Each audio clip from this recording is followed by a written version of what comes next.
Hi, I'm Dave, And I'm Paul. and we're going to challenge you to transform your financial future through the principles of the most profitable business in the world, banking. We believe everyone should be involved in two businesses, the business that you're in and the banking business. Everyday people can replicate what bankers have been doing for centuries to leverage capital and build wealth through private lending.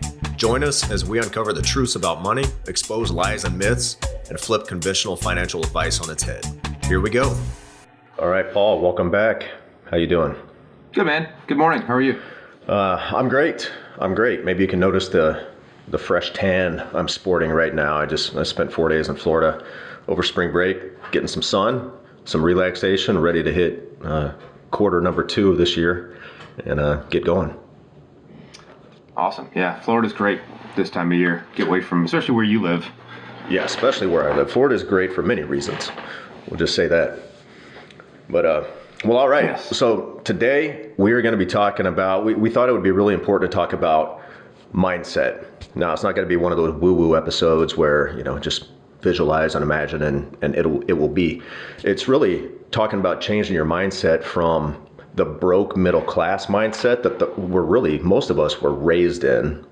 Whether it was intentional or not, that's just the way we were raised, and that's kind of how we're marketed to through the media. And then changing that to a wealthy way of thinking, wealthy mindset.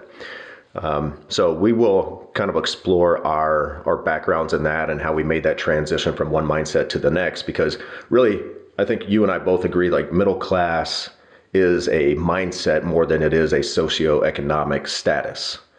And to become wealthy, you have to change your mindset to think like somebody who's wealthy would think. And how do we do that?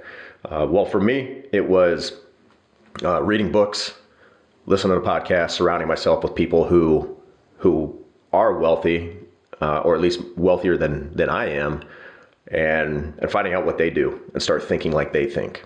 So it's a process, and it's still ongoing. So how's that process been for you, Paul? Yeah, it's about the same, right? I remember when I was a kid, I wanted a go-kart. And the excuse was, oh, we can't afford that. Right. And that's a classic, middle class mindset. Instead of asking the question, how can I afford that? Right. And I think that's a fundamental difference that I've noticed in myself is, and we talked about this on past episodes, and how the wealthy pay for things. The wealthy people acquire assets that then fund their lifestyle and the things that they want. Right. And I think the difference between those two questions or those two statements, one is a statement, we can't afford that. And I've taken that out of my lexicon. My kids will never hear me say that, even if I can't afford it at the moment. You start asking a different question, how can I afford it? And then your mind starts working. Your imagination starts going. You start getting more creative. You start thinking of ways to increase your income, which I think is severely undervalued and underemphasized in our society, is thinking about how to increase your income. So yeah, why settle for not being able to go out and get that go-kart? Why don't you figure out how to get that go-kart, right? It's a lot more exciting to think that way. So, and we're probably getting ahead of ourselves in these points, because we outlined a few topics we want to discuss and juxtapose the thinking of middle class versus wealthy. So why don't you just start off with the first one we got listed there? Sure. Okay. So you mentioned reading books. These are things that we both, we're both avid readers. We both, I think it starts with studying what do wealthy people do. And I've often talked about this with my friends and my clients. You want to be wealthier. Well, let's find out what are some of the things that wealthy people do. We talked about acquiring assets to pay for lifestyle. We talked about control, right? Now, a lot of wealthy people might have some high-end brokerage firm that's managing their portfolio or their family office or whatever. Dave, I need to pause. Tammy is blowing up my phone. We're just gonna have to split this into two, I think. Oh. Yeah, so one thing that we've learned, right, by studying what the wealthy do, as I mentioned before, wealthy people acquire assets that pay for their lifestyle. So that's what we as middle class people need to learn to do. We don't want to abdicate control of our wealth to, we talked about this in a previous episode, a 401k plan perhaps, or maybe locking up our money in a traditional IRA or any kind of qualified plan. That's all abdicating control of capital to somebody else. In the case of qualified plans, you're putting the government in between you and your money. Is that a good idea? I don't know. They have $30 trillion of debt, another couple hundred trillion unfunded liabilities. I don't know if that's the people I want to be in business with, right? So, my journey, I was your typical Army officer, right? I put my money with a certain brokerage firm as a second lieutenant, which was fine, whatever. It was better than doing nothing, right? I had no financial or investing education from my upbringing whatsoever, right? I had never heard of any of these things. So it was good to start something. But again, I was ceding control, and maybe at that time, maybe I needed to. It was, before the advent of smart technology and smartphones and internet, and I hadn't read Kiyosaki, I hadn't read any of these books yet. BYOB was out though, I just hadn't heard of it, right? And why would I have? So really what I've learned since, right, is I am perfectly capable, and most people, I think, are perfectly capable of controlling their own wealth and deciding what to do with the capital that they've accumulated over time. So, does that cover it? Yeah, I think that's great, man. Control your own capital versus abdicating your capital, your wealth building to somebody else. Who really doesn't care as much as you do, right? Who cares about your money more than you? Nobody. Right. Okay, so the next one, middle class think, trust the stock market. Hey, I'm going to trust the stock market. It always goes up over time. There's dips, there's valleys. It's always going to rise over time, so I trust it. Wealthy thinking is understand the stock market. So when you understand it, then what happens when you understand something better when it comes to investing or growing your wealth? Your risk decreases. And Kiyosaki talks about this in all his books. Like, investing in the stock market is not risky. Not understanding what you're doing in the stock market, that's risky. So it's the difference between, it doesn't just go for stock market. It could be real estate, like trust real estate. Hey, I'm gonna pay off my house because my house is my greatest asset. That's a middle class thinking. The wealthy understand that, well, I need to understand real estate and understand, do I want all my money locked up in the walls of my house? Maybe there's a better use for that cash. So it's the difference between blindly trusting and just whatever somebody tells you versus understanding. No, I love that. Absolutely. Especially your point about risk. I think, invest in what you know. There's people these days that are into all kinds of different things, whether it's real estate or crypto or private loans or whatever. But invest in what you know. If you're blindly out there like, oh, he said to buy some crypto, so I'm going to buy some. Like, well, that's not the right way to do it, right? Right. Get educated, get informed, make a proper decision, and ultimately your result. Don't hire a contractor off of Craigslist, right? Been there, done that. Yeah, exactly. So. Yeah. Okay, so that kind of rolls into, I like this discussion because it's important. Rate of return. Everyone's obsessed with rate of return. Rate of return is not unimportant, right? It is important, of course. However, what we're often told and what's often advertised is, hey, the S&P 500 has averaged X percent over the past 100 years, or the past 20 years, or the past 10 years, whatever, right? Whatever, arbitrary snapshot in time is used. Okay, that's the average. Okay, what is the actual return, right? Does it take into account the volatility? If you trace $1,000 from 2017 or from 1997 to 98 to 2017, what is the actual rate of return vice the average? They're two different numbers. Right? And you don't have to dig deep to find that out. There's plenty of open source material that'll trace that dollar for you, and you can see, wow, it's not the 10% that people always just arbitrarily throw out there, right? It's not even close to that, in fact. So if you're planning on getting 10% actual returns, Maybe you will. Maybe you'll ride a bull market forever, but probably not. So I think the other thing on this topic too is there's this assumption that you have to, in order to get, they ask your risk tolerance, right? These typical, advisors, right? Wait, what's your risk tolerance? Well, you're moderately aggressive. Like, what the heck does that mean? What does that even mean? Yeah. Well, it's some arbitrary formula, right? That they throw into some computer and it spits out, hey, this person's risk tolerance is this, right? But it means nothing. I no longer believe that I have to take high risk to get a good return on my money. And that's a fact. Return of capital, very important. Getting collateral, very important for whatever you're investing in. Stock market doesn't have collateral. There's no collateral. There's very little control. So, yeah, and that's not, generally speaking, the wealthy are not going to have all of their assets in securities. They simply don't, right? They are well diversified, spread across multiple fronts, so that they can weather those dips, right? Yeah, so you're saying rate of return is really the biggest consideration that the middle class has when it comes to investing and growing their wealth, because that's what we're marketed to. Hey, rate of return, we can get you a better rate of return over here. So then what is the wealthy, what are their top considerations if it's not rate of return? Well, control, return of capital. Right? Yeah, they want to make money on their capital, but return of that capital that's invested is super important, right? Those are the top two for me. Control and liquidity are super important to me. That's good. And return of capital, that's really Warren Buffett says the number one rule is don't lose money. That's right. And then rule number 2 is refer to rule number 1, right? So absolutely. So control's huge.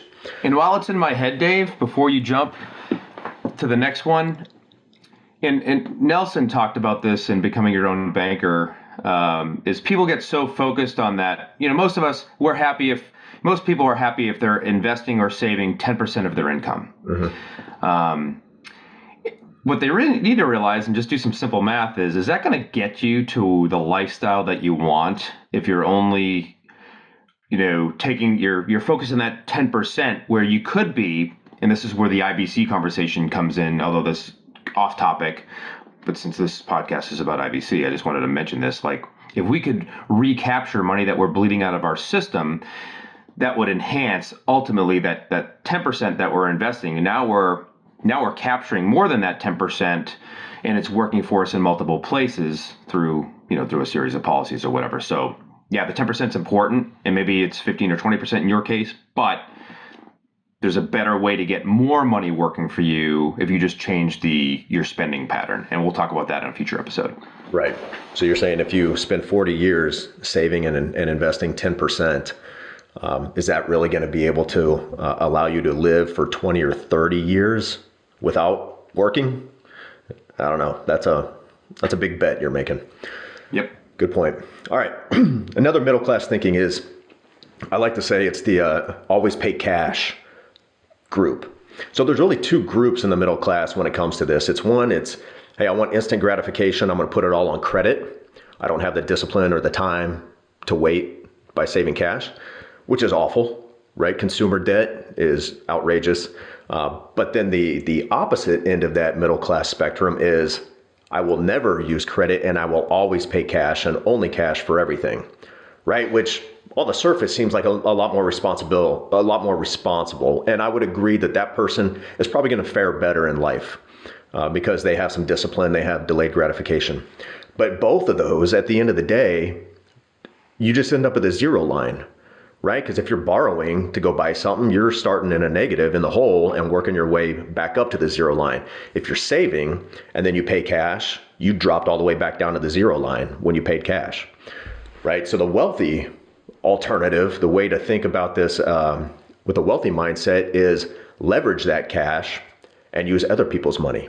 So it's really combining savings and debt, putting those two together and controlling the entire equation. So the way we do that with infinite banking is first we save, we have discipline, and we delay gratification by saving. And then we leverage that by borrowing the insurance company's money, debt, if you will, to go out and do our big purchases or are investing. So you're really combining the both, but because you've established that discipline in the first place, borrowing that money makes it all that much better because your cash is still sitting there earning uninterrupted compound growth forever, which you're not going to get compound growth anywhere else that I know of. True compound growth, something that never decreases, only increases. So big difference there. Yeah. So Sarah reached out to me the other day on text message, the Sarah that we know mutually. And she was rereading Nelson's book, and she was, looking at her policy and listening to the podcast. And maybe, we have an education process that we go through with our clients, right? And, she's relearning, I guess, right? She's like, hey, even when I have a policy loan out, I'm still going to get, the full dividend, and my policy is going to grow at a rate that it would have grown anyway. And I was like, yes, of course. Yeah. I said the company that your policy is with is a non-direct recognition company, and that's exactly how it works. And she was just elated. I was like, yeah, we covered that, but some things bear repeating. So good on her, and that's what it's all about. The education never stops. Know your asset.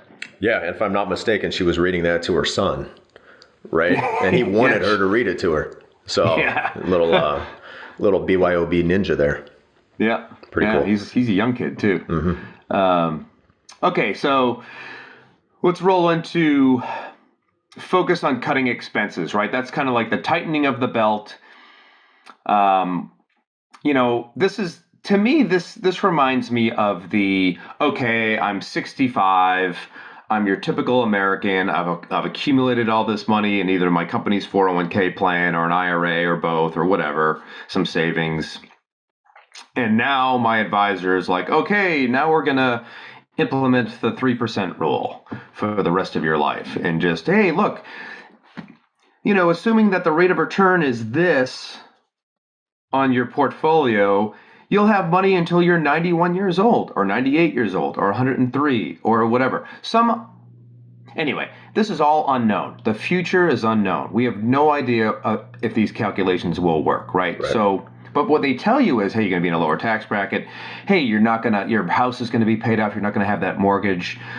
But what about long-term care? What if inflation? I get in an accident, and just all these unknown factors that do happen to people. Real things happen to real people every day, and some of those things are bad. How are we prepared to address those things? So cutting expenses, I want to live an abundant life, right? I want my retirement or my passive income time, when in my later years, to be like my childhood with a ton of money with no rules. That's what I want my later part in life to be, right? Nice. Yeah. Second childhood, tons of money, no rules, right? Do what I want, when I want, and without a worry, right? So, but that's not what we see. Middle class mindset is, I gotta pinch pennies just to make it, just to extend this money that I've accumulated over 40 years of hard work, just to make it last, so I don't run out of money, and now I'm just living off my piddly widdly Social Security that is got trillions in unfunded liabilities as we move forward here. So how do we make our money last? And as you said, while we're still working, how do we increase our income? How do we become more productive? How do we generate multiple streams of income, right? Because that's how you become more prosperous. You become more productive, one way or another. That's the only way. Be more productive. So, right, and like you said, we're told. I mean, you listen to the financial entertainers. They say, cut your expenses down. Pay cash. Well, yeah, you can focus on, and you should occasionally or maybe regularly go through your credit card statement or your bank account or whatever and find, no doubt, where am I spending more money than I need to? Like, why do I have 4 subscriptions for streaming services? Like, do I really watch that much TV? And if so, maybe I need to reevaluate my life, right? But cut these expenses. Yes, you can do that. But can you cut them all the way down to zero? No, you can't, because you have to live. So cutting expenses is finite. which means it really limits your creativity, and you're capping your potential at how much expense I can cut. So yes, that's important, but I would say 5% of your time needs to be focused on cutting expenses. Where can I trim the fat? 95% of your mental energy and your focus should be on how can I make more money? What's another income stream I could employ? How do I do more with what I have? Right? Like, not only is that more beneficial to you because there's no cap, there's literally no cap on that, right? You can always get more money, create another income stream, do all this. But it's a lot more enjoyable to think about. And it's the difference between the middle class thinking of scarcity mindset, like you alluded to, and the wealthy thinking of abundance mindset. So that's really it. Do you want to cut expenses and live scarcity mindset? Or do you want to focus on increasing your income, which can be done? Everybody can do it, and have an abundance mindset. So yeah, absolutely. And a good example, folks, is David. Dave and I do private money lending, right? We do some real estate. We do a bunch of different things with our capital, right? I know that I've got some money coming back to me over the next 90 days. I'm already considering what am I going to do with the capital plus the interest that is returned to me, right? I'm already looking for the next place to put that so that I can enjoy that compounding effect. But also, I'm going to lose that income stream that loan, let's say, is providing. So I need to replenish and replace it and grow upon it so it'll expand my income, right? So I'll take the capital, the interest, and that will go out to another opportunity to continue generating that income stream. Yep. And you would never be thinking about that or even looking for those new opportunities coming along if you had a scarcity mindset. Nope. Right. It wouldn't even be a thought in my mind. Right. Good. We could do a whole episode on that. Another one is debt. How do we view debt? Well, middle class thinking, all debt is bad. Debt bad. Any debt. Doesn't matter what it is. My mortgage debt, my college debt, which I would argue maybe is bad, but consumer debt. Of course, consumer debt is bad. I think everybody would agree on that. Like if you're spending money to go buy a new $300 watch, that when you look at it, it probably took you a week and a half to earn that, then it doesn't make any sense, right? Right. But wealthy mindset uses debt, good debt, to create wealth. Like debt creates wealth. That's just a fact. And if you had to never use debt and try to become wealthy, I don't know how you'll do that. I mean, some financial entertainer will tell you that that's the only way to do it. It's very, very, very difficult. Not many people can do it. Yep. So good debt creates wealth. That's a wealthy mindset, and that's the way you need to think. Now it's just a matter of educating yourself what is good debt and what is bad debt. And that could be an entirely new episode, but read books, listen to podcasts, get around people who know what they're talking about. There's a difference between good debt and bad debt. Yeah. And, just for our listeners, if you're having to go into the payday loan place, that's bad debt. Yes. And it's a perpetual cycle. I've got a family member who ended up doing that, and she blamed herself, but it's also a system problem where they kind of capture you and then they keep you there forever. Oh, it's awful. Yeah, it's terrible. In fact, there's a good series on Netflix called Dirty Money.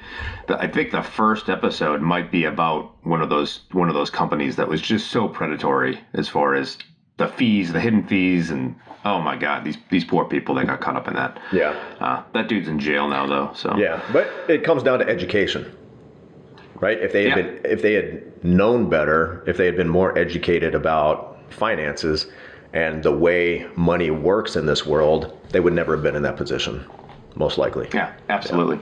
Yeah. Okay, so middle class thinking.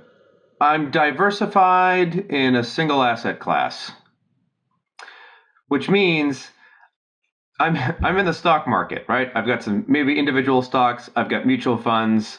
Well, wait, you have a diversified portfolio. You're good, right? I'm good. Some of it's this, some of it's that. But it's all the same, right? You're all in Wall Street. And I think in Patrick Donahoe's book, heads I win, tails you lose. He's got that pyramid, right? Where it shows this where, 90% of your money or of your wealth is tied up in securities, let's say, as an example, mutual funds, stocks, whatever.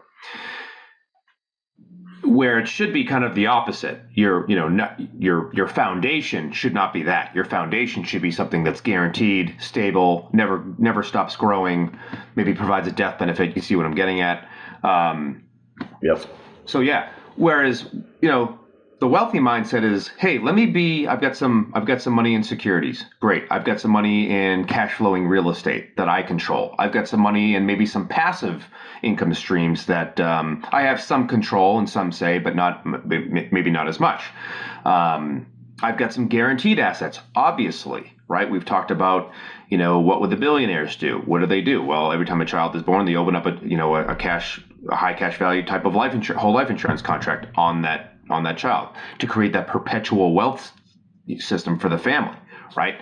And there's trusts in there and other things. But so don't have all your eggs in one basket, folks, is the overall point that we're trying to think. If you're fully exposed to the stock market with no savings, even if it's sitting in a savings account paying you nothing, that's not recommended. Absolutely. So, man, should we keep going, or should we maybe make this 2 episodes?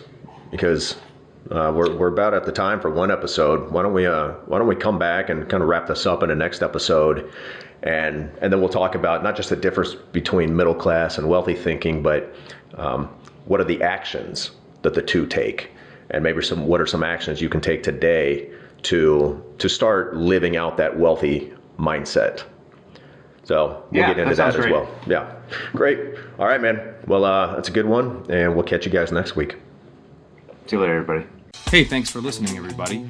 If you'd like to have a conversation with us to see how you can become your own banker, or if you have any questions or topics you'd like us to tackle on a future episode, please send us an email to davidandpaul@theibcguys.com. And subscribe and leave us a review if you're on Apple. Follow and leave us a 5-star review if you're on Spotify, and please share this with your friends. We'll see you next week.